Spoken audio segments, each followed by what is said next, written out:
I was really sick, and the doctors thought that I was dying.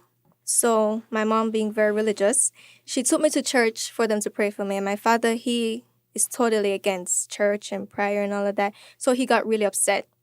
And he was like, enough is enough. And he beat up my mom and she lost her voice.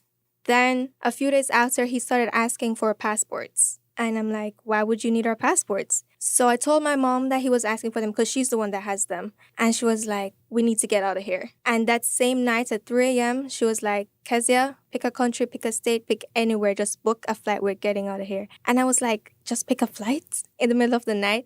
I was so confused, but at the same time, I understood that we need to go. So I just picked New York City, and here we are. We came here and we were staying with a relative, but after a few days, we started to tell them why we came to the United States. And they were like, we know who your husband is. You can't stay here. You gotta go. They were so afraid of him and his family and what they knew that they were capable of just getting their way. So they were like, you gotta go. So my mom went in Google and she found the domestic violence hotline. And that's when they came and they got us from upstate. And ever since then, we've been moving from shelter to shelter. We just got our own first apartment. So, yeah.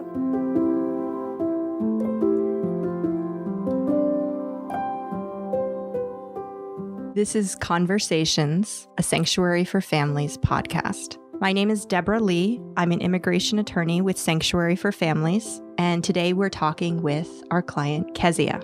Sanctuary for Families is a nonprofit organization dedicated to providing services to victims of domestic violence, sex trafficking, and gender-related violence. Thank you so much for telling your story. You've been through a lot. I know that it's very difficult to talk about these things. Have you been able to talk about your experiences with domestic violence with other people? It took a couple of years to actually accept what was happening around me and what was happening with my family. But when I came to the United States 2 years ago, when I became a client of Sanctuary for Families, and I had my first therapist, that was the first time that I actually learned how to tell my story. Can you tell me why you wanted to invite these guests today to talk about their experiences? Being a client of Sanctuary for Families has made me realize that there are people from different parts of the world that are going through similar thing to what I went through. There are people all around the world going through domestic violence. There are people around the world that in their country it is normal for them and they have to go somewhere else to seek refuge. I wanted to know if it's because of the culture that we live in, if it's just the kind of people that we deal with, or is it a family trait? Like, what is the birthplace for domestic abuse? And Kezia actually wanted to bring in some other people for us to talk with about some of their experiences with domestic violence. Today in the conversation, we have 3 people. We have Maria. She's also an immigrant from Argentina. She has 2 boys. We also have John, a heterosexual male that was abused by a woman. We also have Shantae J sharing her story of domestic abuse with men and women. Today in this conversation, Shantae J, Maria, and John are going to talk about family, gender, and culture and how that impacted the domestic violence they went through. I come from Argentina. Argentina is a country in South America. And in our culture, we use a word all the time they call machismo. Machismo is a strong word because it really is make the reference about the men, how the men treat the women in aggressive way. Sometimes on the street, when you call or when you walk, men, they tell you, oh, wow, you look caliente.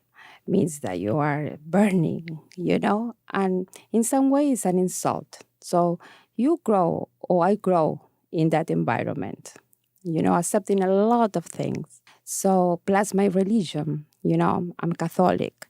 So when I got married, I thought I got married forever and I had to accept everything. My first husband, he came from a dysfunctional family.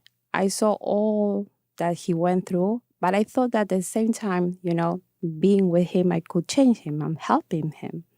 So at the beginning, working, was fine because I helped him. I was supporting him so he had the chance to go to school. Because I was married, I thought, okay, this is part of the marriage, So one kick came, then another, pulling hair. slapping me, a lot of things, that he did when I didn't accept the things that he said to me. But when I had my first child, the things changed because I was outside seeing how he treated my kids. There, I did the change. And I said, one thing it was about me, but I couldn't accept what I saw that he did to my children. My name is John. I first encountered domestic violence as a child. My mother was constantly beaten by her boyfriend. And I recall my mother telling me when I was about 10, she grabbed me by my shirt very hard and said, "Never hit a woman." And I remember that. And from that point, I never even thought of hitting a woman. She instilled that in me. But I became the victim of other women. But I'm dealing with it. Hopefully I can get some resolve out of it and learn some skills and techniques on how to prevent this in future relationships. I was a senior in high school and I was dating this guy. I thought, things were good until I saw a different side of him where he and I were hanging out and all of a sudden he switched. And so the first time domestic violence showed up for me personally was when I was in a relationship and he threatened me and my family. It was an intense moment because I still didn't know what to do. Yet quickly, within that particular moment, I made a choice and was like, okay, be calm, you'll leave. Okay, great, never see you again. It showed up again. I started dating women and I had a girlfriend and her and I knew her past. I had seen her actually in action in her past. But I was like, it's not going to happen to me. And so the first time it showed up in that particular relationship was probably about 3 months in. And what was so surprising was because this is a relationship that I was in and it was with a woman. So I'm thinking like, what? No, she's human. And so it showed up in the way where I was beaten in broad daylight. I was that person who was staying because I remember begging for her not to leave, begging for her to be in my life, begging continuously to the point I became like a stalker and I kind of lost myself. And so I was really in love and I thought to myself, well, you know what, she's not going to do it again. But she did. Do you think it was because of culture why you went through this abuse? Or is it just that that's the kind of person that person is? Or do you believe that you did something or someone did something that made this person start to abuse you? When I think about it, for when I was in a relationship with a woman, even for her, I felt she had had the opportunity to do that in her past relationships that culturally, like it didn't come from her home. It wasn't that she had experienced that.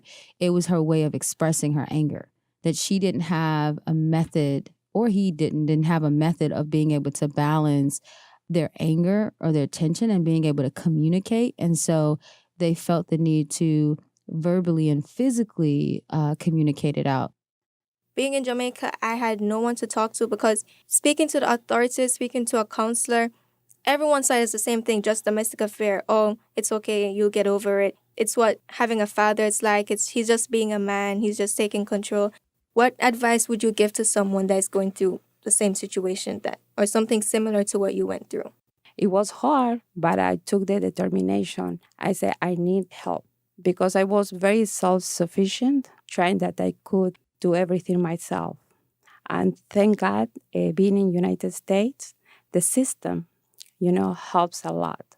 And they helped me in that time. And I could come out from that violence little by little to the point that today I don't think in that anymore. It's a point in my life, maybe because of my age, I turned the page. This is just the past. Well, to be honest, I'm still in denial, to be very honest. And I still blame myself as a man. I blame myself, I think a lot of men are in denial that this happens to men. But I did make the first step, and I guess I would say that people should, again, like you said, look for resources. There are, at least in the U.S., there are plenty of, I'm learning now that there are a lot of resources, but at first I thought they were only for women. I never heard of resources for men until I moved to New York, and I've been here for 15 months. And I just heard about it 5 weeks ago. So I didn't know. I swear I had no idea. I assumed that this is only for women.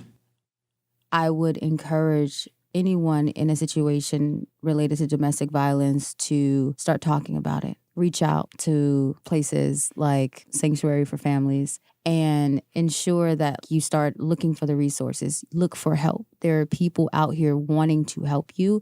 It takes a phone call.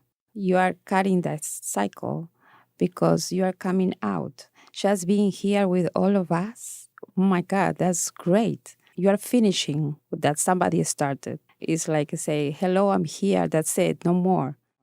We've heard a lot about different ways in which Shantae J, Maria, and John, and your own family sort of have dealt with people who have been very violent. But in domestic violence situations, there's also this power and control that's happening where somebody is abusing their power over the other person. Sometimes this comes out in physical ways. Sometimes it comes out in sexual ways. Sometimes it comes out in other ways that aren't apparent. But I do think it's important for people to think about domestic violence, that it is about this power and control. It can manifest itself in different ways, but it's not just about physical violence. So what do you think about what everyone has said? I think it answered my question that culture does play a big part in where domestic violence comes from. It also shows me that people have the choice of being an abuser. It's not something that you have to do, even though it might be your culture. It's not something that you have to do, but sometimes that's just the kind of person that they are. And sometimes we need to learn how to distance ourselves from those kind of people. From the conversation that we have had today, what's your takeaway? I think it's important to know that this is not something that you should keep to yourself.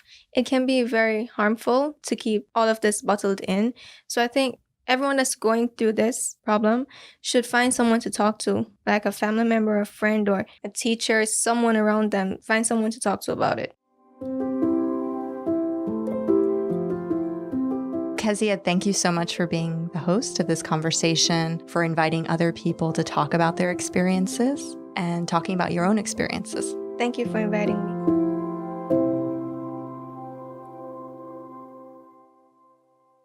This podcast was produced in partnership with Brick. Thank you for listening. And for more information, go to sanctuaryforfamilies.org.